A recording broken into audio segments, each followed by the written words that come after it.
Hello and welcome to episode 7 of the Outdoors Indoors Show. Thanks for coming and watching again. Now this is going to be the last of the weekly episodes, but keep checking the website because I'll keep doing the odd update, especially about the tomato tournaments. Talking of which, let's find out how our plants are getting on, shall we?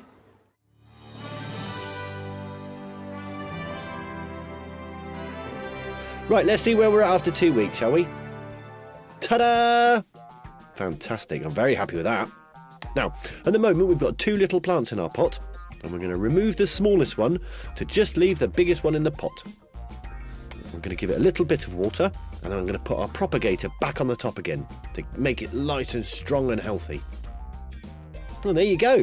That's what it looks like after 2 weeks.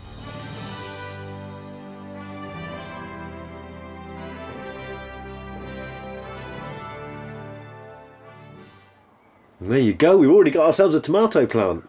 Now, keep an eye out for later on in the show because I'm going to be announcing the first of the competitions.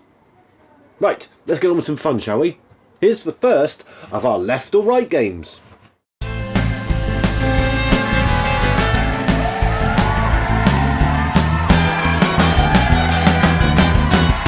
Hello everybody and welcome to another left or right game.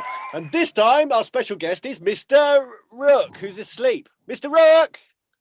Mr. Rook! Yeah. There he Hello, is! Mr. Keeley. Hello. I was just examining the helmet, checking the helmet. And does it look all right? Good. Very good. Hello. Are you ready to play the left or right game, Mr. Rook? Absolutely. In that case, here's a quick reminder of the rules. The rules for the left or right game are as follows. You've got 90 seconds to answer as many questions as you can. Don't worry, there's no wrong answers. It's just for fun. Good luck. So does that all make sense? Yes, I'm with you. Fantastic. In that case, I'm going to put 90 seconds on the clock. Let's play. Left or right? Left. Tea or coffee? Coffee. Red or blue? Blue. Mug or cup? Cup. Heads or shoulders? Shoulders.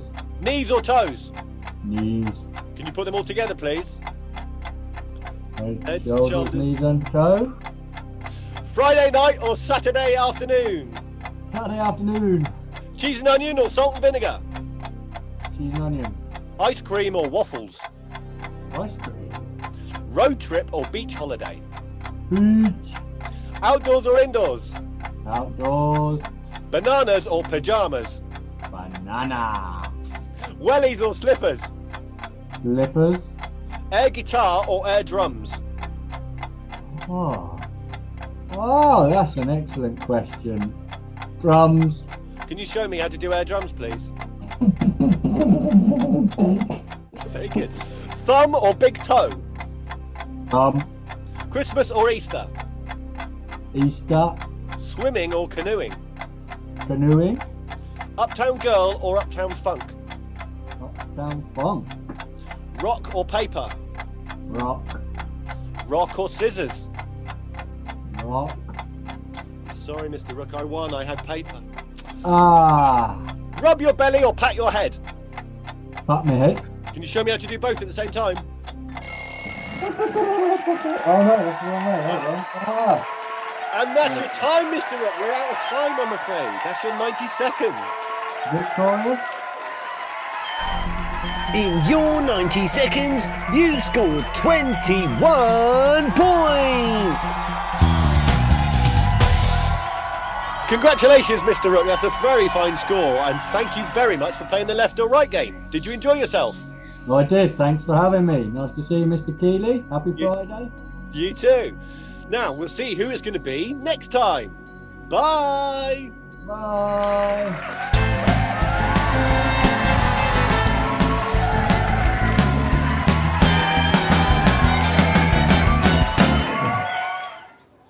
Well done, Mr. Rook, and you can get back to having your nap now. Now, let's go over to the bird feeder and the bird table and see what's going on this week and who's coming to dinner. Hello, ladies and gentlemen. Welcome to the last Who's Coming to Dinner for a while. Let me start off on the feeder. Oh, there we go, Robin. Male Robin there. Lovely. He's got his suet pellet. Oh, and he's gone. Just Wolf that down. What's he going to go for next? No, nothing, just flew away. Oh, no, another robin. One suet pellet already gone down. Let's see what he's going to go for. Worm, do we think worm? Oh, no, another suet pellet, and he's gone. There we go. So 2 robins. Oh, there's a blackbird on the floor. And a house sparrow on the feeder, lovely. And the blackbird, of course, just rummaging around on the bottom there for scraps. Let's go over to the table for a little bit, see what's happening. Nothing. Absolutely nothing. No squirrels, no birds. Just some nuts and seeds on the table. How boring. Okay, back to the feeder, I think. Here we go. So, no, nothing. Oh, there's the blackbird again, still underneath, picking up all those scraps from those messy birds. Always happy to see seeds and worms and suet pellets flying around all over the place, of course. House sparrow, not the messiest of birds, quite neat actually. Came in, picked up a suet pellet. Hold on a minute, hold on, there's some movement going on. What's this? Oh, right now. You want messy eaters? Here we go. Watch out. Blackbird, you're going to get rained on by food. Here goes the starling, not being very fussy, eating worms, seeds. Oh, and the house sparrow's just popped in as well. I'm amazed he got the time. Oh, look at the sparrows on the floor as well, because the starling is throwing the food all. I mean, look at this. Unbelievable. Really is a beautiful bird, the starling. And is indeed the topic of this week's Bird of the Week. The starling. Smaller than blackbirds with a short tail, pointed head and triangular wings, starlings look black at a distance. But when seen closer, they are very glossy with a sheen of purples and greens. Their flight is fast and direct, and they walk and run confidently on the ground. Starlings are amongst the most social of birds, and this is particularly noticeable in winter, when they feed in flocks and roost in groups as large as several million birds. Before going to sleep, starlings perform the most stunning aerial display, which are also known as murmurations. With so many birds assembling in one spot, roosts invariably become fouled with droppings, which often leads to the birds abandoning the site and moving elsewhere. Not only are starlings great singers, they are also impressive mimics, able to imitate the calls or songs of other birds, and even mechanical sounds. Often disliked by bird lovers because of their greedy behaviour, starlings are among the most entertaining of birds, as well as one of the most striking. The starling.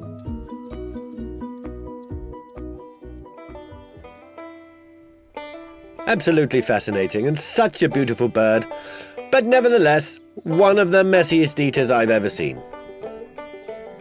House sparrow there, popping in for a bit more food. Sparrows all over the floor, picking up the scraps, thrown around by the starling. Oh my goodness me, I mean, look at this. There's not going to be any food left in that bowl. Look at this. Absolute disgrace. I think we're going to go back over to the table for a little bit, because this is shocking. And there we go, we're in the table now. So there's the nuts, the seeds, and a few worms. Still nothing there. Oh, hang on, movement in the hedge. Oh, I wonder. Oh, yes, there we go. Look who it is. It's our friend the squirrel. I wonder if there's going to be anything left after he's finished. Oh, hello, hello, hello. Can you see me? Yes. Having a good look at the camera. Hello, yes, we can see you. Lovely. Hello. What are you doing now? Oh, just took one nut there and then it's gone. One nut, that's all we wanted. We'll go back over to the feeder, I think. Starling's still there making a mess. Oh, looked like he got dive-bombed by another starling. Shameful. Beautiful, though. Look at that plumage on the back there. Absolutely stunning. Sparrows all around the ground being very grateful. Yes, well, I think that's quite enough of the starling now. We'll go back over to the bird table, where at least there's no squirrels. Oh my goodness me, what was that? It dropped out of the sky from a cloud. There's a squirrel, landed on the top of the hedge. Let's have a look around, just checking the scene. And oh, nearly fell off, but there he is on the roof. And will no doubt now devour all of the food on the table, which will be a real shame, of course. But, hang on, what was that? Did you see that? On the right-hand side there, something spooked the squirrel. So on the right-hand side, a bird flew in. Not sure what it was. Very irregular flight pattern. nevertheless, looks like he's gone anyway. Oh, there it is! It's the nuthatch! It's the nuthatch, ladies and gentlemen. Last week's bird of the week. And how beautiful is this? I am so pleased. This is the reason we put the cameras up, with the view that hopefully we will catch the nuthatch. I mean, what a beautiful bird. Look at his feet there. Those are the feet that he uses to climb upside down, up and down tree trunks. Such a beautiful bird. Always looking around as well. Nervous, very nervous. Not sure what he's worried about, but anyway. He's nesting over there in the trees to the right there. And this is so beautiful. I'm so pleased, ladies and gentlemen, we got to see this bird so close up. Really stunning. There he goes. Off he goes. Well, there you go. What a fantastic treat at the end there. Thank you very much for joining us. That's who came to dinner this week.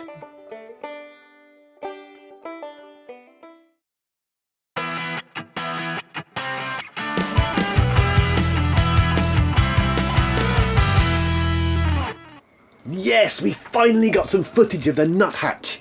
I'm so chuffed about that. Right, do you remember a couple of weeks ago when we were planting our tomato plants and I told you to hang on to the spare seeds? Well, here's an idea of what you can do with them.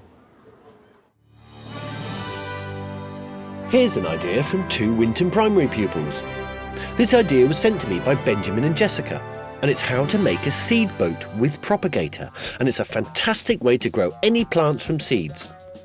All you need is an old milk bottle, cleaned out of course, and another bottle that has clear sides like this one.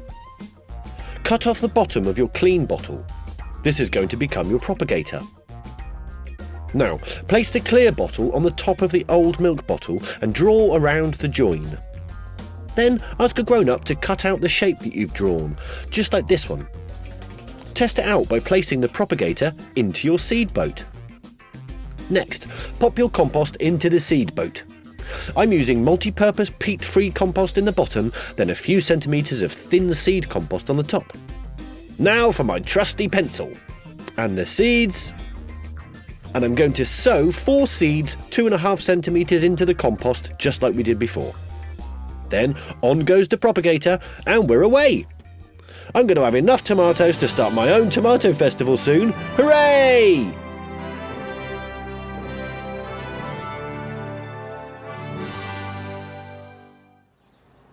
What a fantastic idea there from Jessica and Benjamin. Thank you very much, guys. Thank you.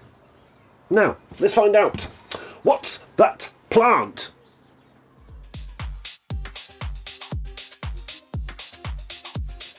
The daffodil.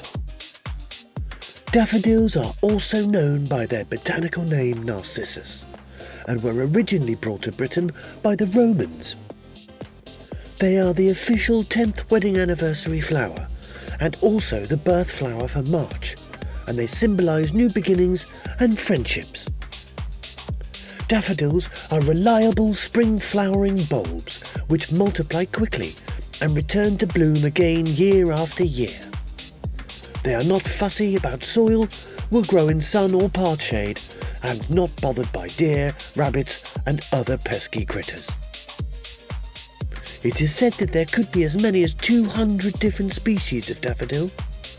When they are planted in large numbers, they create a daffodil field. If the conditions are right, a successful daffodil field can bloom for up to 50 years. Daffodils are the national emblem of Wales, alongside the leek, and they are traditionally worn on March the 1st or St. David's Day. In China, they symbolise good fortune, and they are the official Chinese New Year symbol. In Japan, the daffodil means joy, and in France, they are a sign of hope. The daffodil.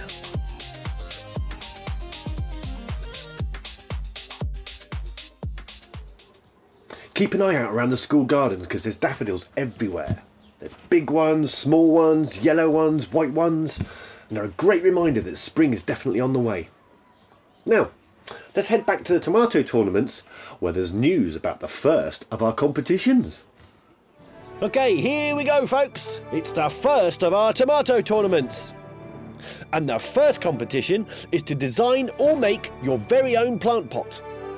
You can use the pot you received from school and decorate it with pens, paint, stickers, anything you fancy.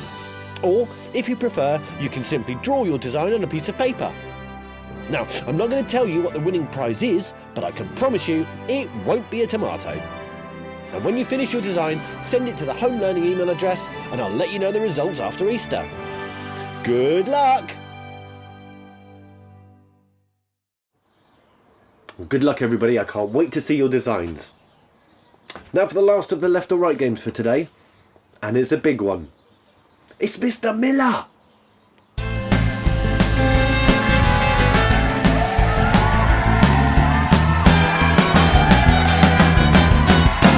Hello everybody, and it's a huge welcome to our special guest this week, it's Mr. Miller! Hello everyone! How are you, Mr. Miller? Are you well? Absolutely fantastic, thank you. Raring to go. Fantastic. In that case, we'll have a quick reminder of the rules before we play the game. The rules for the left or right game are as follows. You've got 90 seconds to answer as many questions as you can. Don't worry, there's no wrong answers, it's just for fun. Good luck. So, at the top of the leaderboard is Mr. Overmont and Miss Perrott with 27 points. Are you ready to take them on? I'm going to give it a good go. Fantastic. In that case, I'm going to put 90 seconds on the timer. Let's play. Left or right? Left. Football or rugby? Football. World Cup or the Olympics? World Cup. Apples or oranges? Apple. PlayStation or Xbox? PlayStation. Sprouts or Marmite? Marmite. Floss or dab? Dab. Can you show me? Monday Night Football or Super Sunday? Super Sunday. Messi or Ronaldo? Ronaldo. Steve Fletcher or Eddie Howe? Oh, Big Fletch. Play with him every Thursday. Good man. Bonfire or fireworks? Fireworks. Heroes or celebrations? Heroes. Three Lions or World in Motion? World in Motion. Hearts or diamonds? Diamonds. Ice cream or yogurt? Ice cream. Takeaway or cook at home? Take away. Salt Take or away. vinegar? Salt or vinegar? Salt. Star Wars or Marvel? Marvel. Fridge or freezer? Freezer. Heads or shoulders or knees or toe? Head, shoulders, and knees and toes. Can you show me how to do all of them together, please? Amazing. Noughts or crosses? Noughts. Chess or backgammon? Chess. Boiled or scrambled? Scrambled. Baked beans or spaghetti hoops? Gritty hoops. Raspberry ripple or mint choc chip? Chop chip. Rub your belly or pat your head? Head. Show me both, please. Basketball or baseball? Basketball. Test match or T20? Test match. Sparkling or still? Sparkling. No, still. Squash or cordial? Oh, that's your time, Wow! In your 90 seconds, you scored an enormous 29 points! Wow, congratulations, Mr. Miller. You're in first place. That's amazing. Come on, thank you very much. Well, I'd like to thank my friends, my family, and everyone for their support. Thank you ever so much for playing the game, Mr. Miller. And we'll see who else is going to be later on in the show. Cheerio! Thank you.